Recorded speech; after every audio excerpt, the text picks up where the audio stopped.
안녕하세요. 지영쌤과 함께하는 세계사 6번째 시간입니다.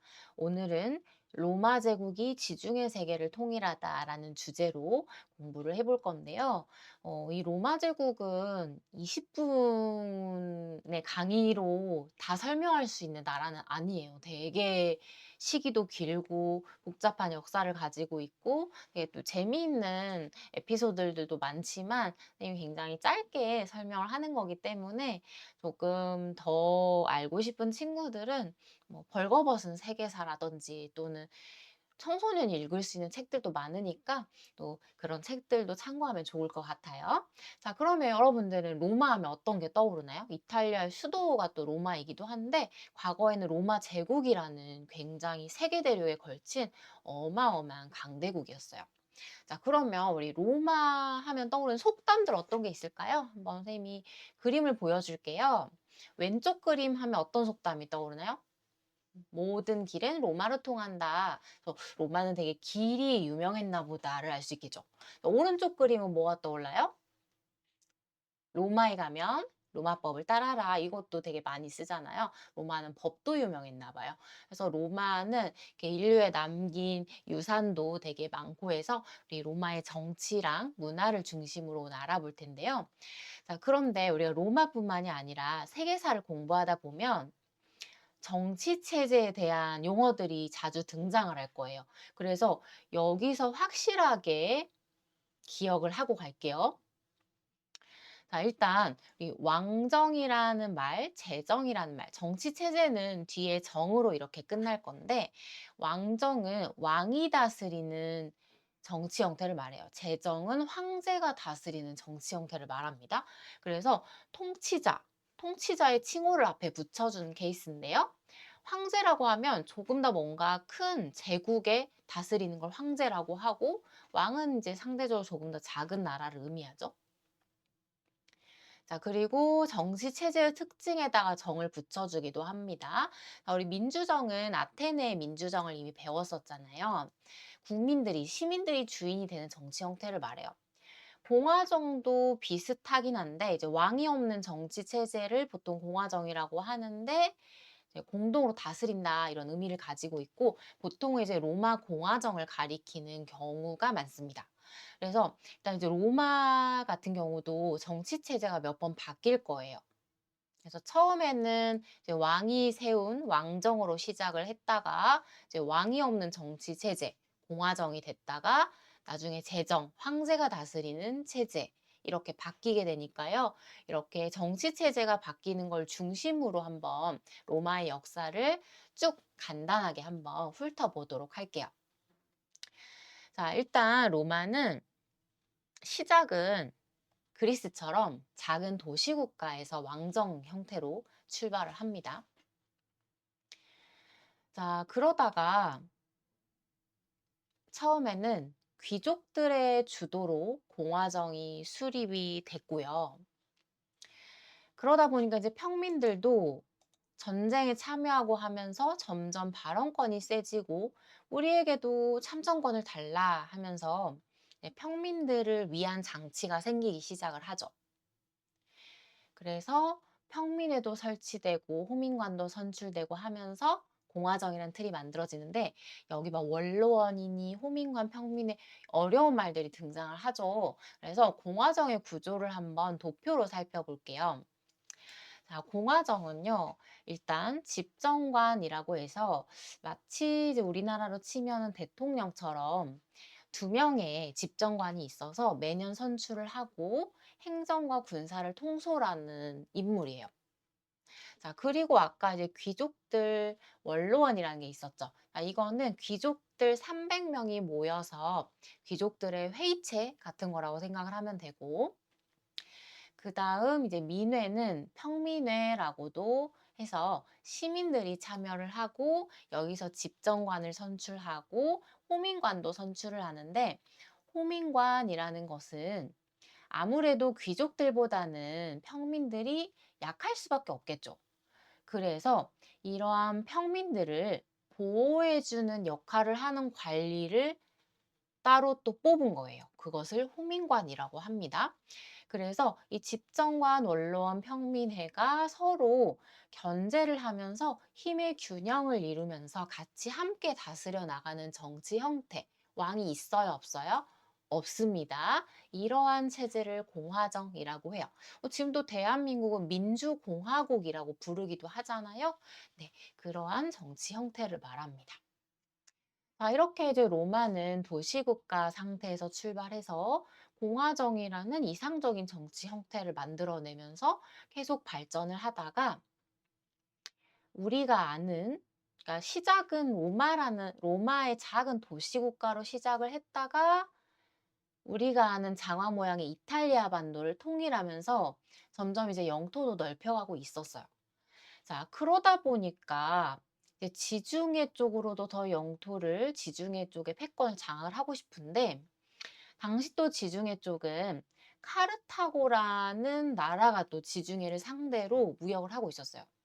이 카르타고라는 나라는 한번 우리가 등장을 했었거든요, 전에. 언제 등장을 했냐면 페니키아라는 나라가 무역으로 되게 유명한 나라였잖아요. 그 이 페니키아인들이 세웠던 식민 도시 중에 하나가 카르타고였어요. 그래서 이 로마가 영토를 넓혀가는 과정에서 지중해의 패권을 둘러싸고 카르타고와의 대결이 불가피했던 거죠. 자, 이 전쟁을 우리는 로마 카르타고 전쟁이라고 부르기도 하고 포에니 전쟁이라고 부르기도 합니다. 그리고 이제 포에니 전쟁이라고 부르면 어떤 나라 둘이 싸웠지 이것이 잘 안 드러나서 요즘에는 이제 책에 로마 카르타고 전쟁으로 이름이 바뀐 것 같아요. 어쨌든 이제 여기서 또 전쟁사 좋아하는 친구들은 또 이거 되게 빠삭하게 알고 있기도 한데 카르타고에는 굉장히 유명한 명장 한니발이라는 장군이 있었고 당연히 로마에서는 바다로 오겠지. 카르타고가 배가 해상 무역이 센데 이렇게 생각을 했는데 의외로 이제 한니발은 뒤통수를 쳐요. 그래서 여기를 넘어가지고 이쪽 알프스 산맥을 코끼리 부대를 데리고 넘어오죠. 그래서 로마가 완전히 이제 함락당할 뻔했는데 로마에는 또 스키피오라는 유명한 장군이 있었고 시민들과 이제 힘을 합쳐가지고 이를 물리쳤던 그런 이제 이야기가 있는데 자세한 전쟁사 선생님이 여기서 다 설명을 할 수는 없지만 어쨌든 로마의 승리로 끝나게 됩니다. 그래서 로마가 지중해 패권을 장악하게 되고 로마는 더욱더 이제 영토를 넓혀가게 되겠죠. 그리고 이제 영토도 넓어졌지만 또 전쟁 포로들이 노예로 들어오고 하면서 로마는 굉장히 이제 번영을 하게 돼요. 자, 그런데 문제는 원래 로마는 도시국가에서 시작했고 공화정의 굉장히 작은 나라의 형태였단 말이야. 그런데 굉장히 이제 나라가 번영하고 영토가 넓어지다 보니까 문제점들이 생기기 시작을 하는 거죠. 자, 특히 이제 영토가 막 늘어나고 하니까 귀족들이 대농장, 막 땅을 넓히기 시작을 하는 거야. 자기 소유의 땅을. 이러한 대농장을 당시 말로 라티푼디움, 굉장히 중요한 단어입니다. 라티푼디움이라고 하고 이러다 보니까 이제 농민들이 몰락하게 되는 거죠. 그래서 막 자기 땅이 없는 농민들도 생기고 하게 되는 거예요. 자, 그래서 당시 호민관은 이러한 평민들을 보호하는 역할을 하는 관리라고 했죠. 호민관이었던 그라쿠스 형제가 개혁을 추진하게 됩니다. 이제 두 형제였어요. 이제 평민들을 위한 개혁인데 이 귀족들이 대토지를 소유하는 거를 일정한 이상으로는 할 수 없도록 제한을 하자. 그리고 가난한 농민들에게는 싼 값에 곡물을 제공하자. 이런 주장들을 합니다. 근데 당연히 이것들은 귀족들의 반대에 부딪혔고 그라쿠스 형제의 개혁은 실패하게 됩니다. 그러면서 더욱더 공화정에 혼란이 오게 되고요. 이제 이렇게 뭔가 나라가 혼란스러운 상태에서는 누가 등장을 하게 되냐면 군사력 갖고 있는 애들이 힘이 세져요. 그래서 그 대표적인 인물이 카이사르고요. 여기 또 이제 다양한 인물들이 또 등장할 건데 이걸 여기서 하기에는 너무 복잡하기 때문에 제일 유명한 카이사르라는 인물만 선생님이 언급을 할게요. 자, 근데 이제 카이사르도 암살을 당하고 하면서 또 혼란이 올 뻔했는데 카이사르의 양아들이 있었어요. 옥타비아누스라는 아들이 있었는데 이 아들에게 카이사르가 이런 군사력이나 재력이나 이런 것들을 다 물려줍니다. 그래서 옥타비아누스가 군사권, 행정권을 장악하게 되고요. 원로원으로부터 아우구스투스라는 별명을 얻어요. 존엄한 자라는 뜻인데요. 그러면서 이제 옥타비아누스가 나는 로마의 제1시민이다 라고 얘기를 하긴 했지만 실제 이때부터를 우리는 제정이라고 부릅니다. 자, 아까 제정은 뭐였어요? 황제가 다스리는 정치 형태라고 했죠. 옥타비아누스는 자기가 황제라고 말한 적은 한 번도 없지만 이때부터를 제정의 시작으로 봅니다. 자, 지금 여기 오른쪽에 있는 동상이 바로 옥타비아누스고요. 자, 이때부터 로마 제정을 수립하고 나서 200년간은요, 로마의 엄청난 전성기 시대가 왔고요. 이 시기를 얼마나 평화로웠으면, 얼마나 전성기였으면 로마의 평화, 팍스 로마나라고 부릅니다. 자, 그러면 이 시기는 얼마나 전성기였을까? 왜 전성기가 왔을까? 자, 이 200년간의 전성기를 우리는 오현제 시대라고 하는데요. 오현제, 오현이라는 것은 5명의 현명한 황제가 있었다라는 뜻이에요. 어떻게 5명이 연달아서 현명한 황제가 나왔을까? 자, 이때가 되게 독특했대요. 이 오현제 5명을 선생님이 지금 나열해 온 건데 이 5명 외울 필요는 없어요. 자, 그런데 이때 5명이 다 현명했던 이유가 있었어요. 비결이 있었어요. 뭐가 비결이었냐? 이 5명의 황제들은요. 자기 아들한테 왕위를 물려주는 게 아니라 자기 아들이 아닐지라도 현명하고 황제로서 자질이 뛰어나다 하는 사람한테 물려줬어요. 아들이 아니라. 그러다 보니까 현명한 황제들에게 계속 이제 왕위가 갈 수가 있었고, 그렇게 이제 200년간 로마는 전성기를 누리게 된 거죠.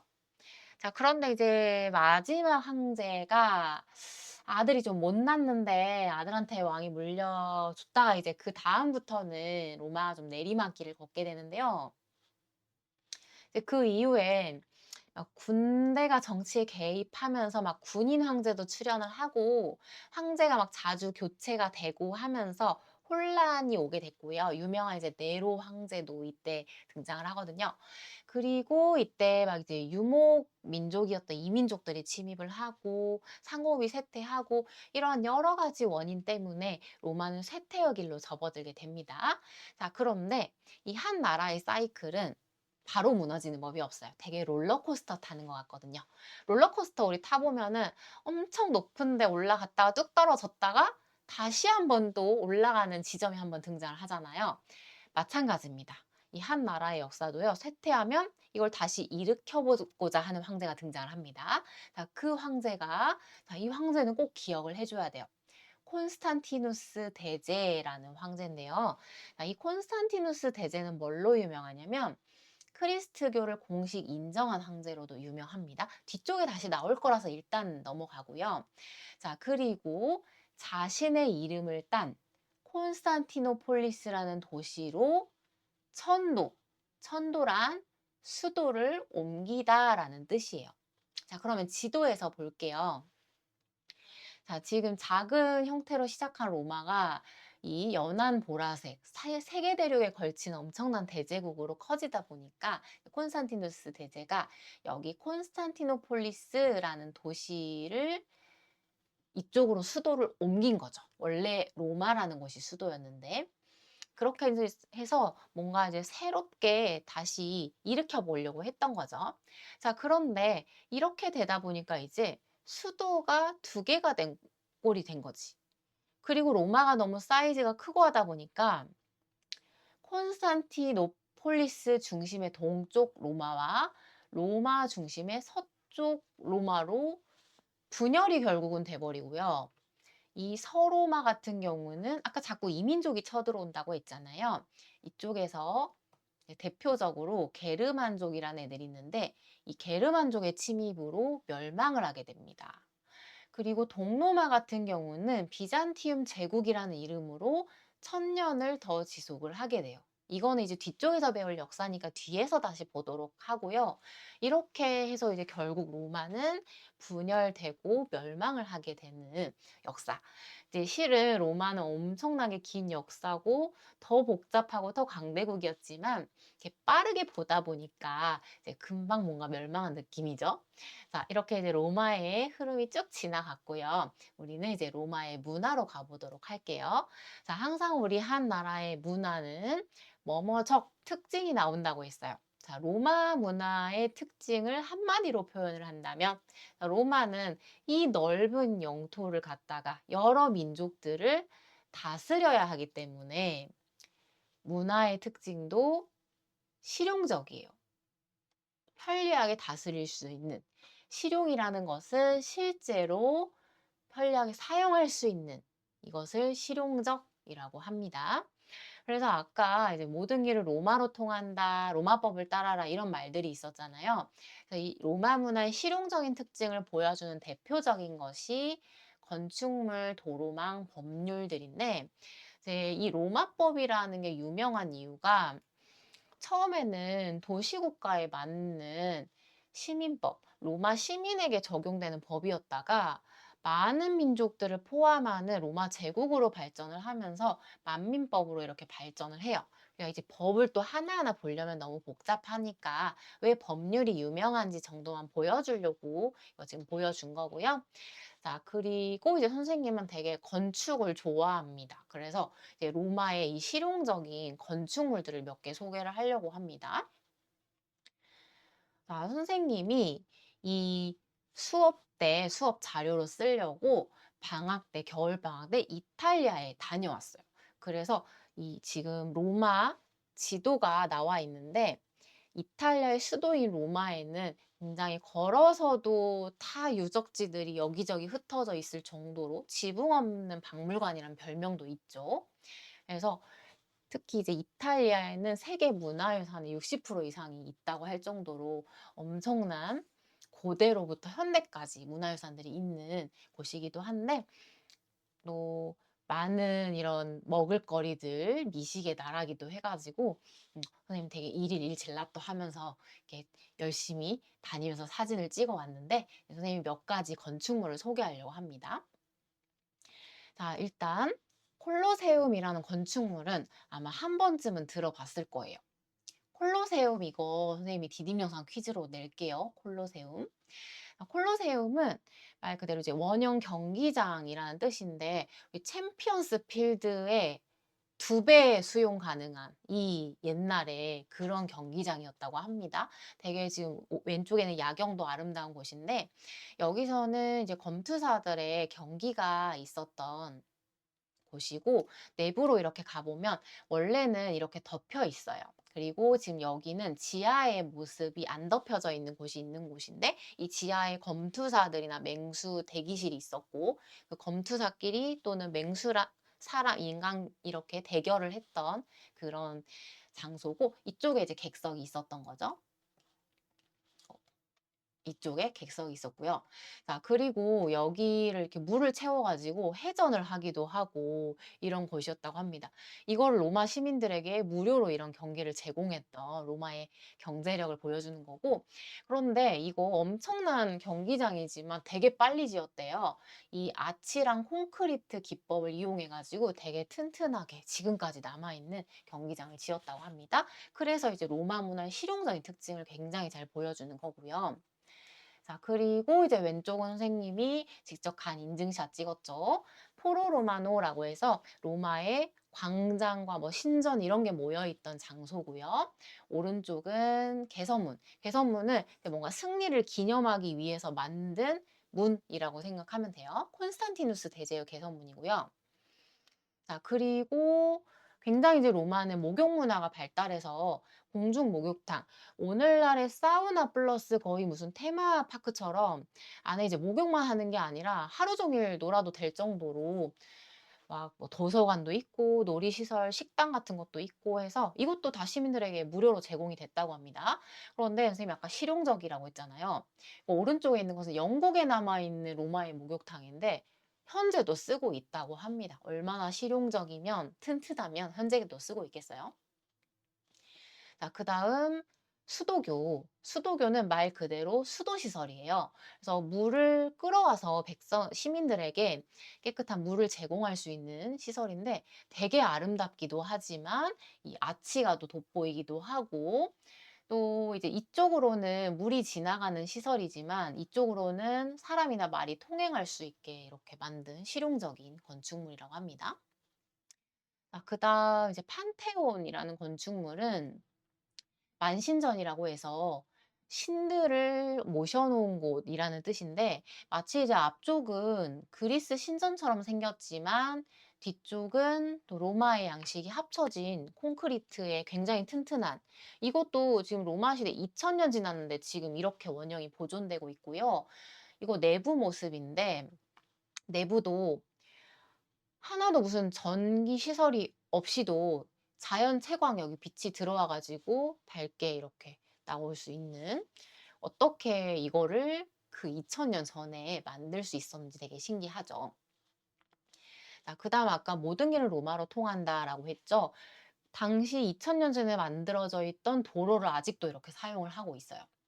지금 이거는 폼페이에 있었던 도로인데 이제 로마 도로망을 나타낸 지도고요. 아피우스 가도는 지금 이 사진입니다. 실제 아직도 사용을 하고 있는 도로고요. 로마는 위에 보이는 게 다가 아니에요. 층층이 자갈이랑 이런 것들을 쌓아가지고 현재까지도 사용할 수 있는 튼튼한 도로 시설을 만들었다고 하죠.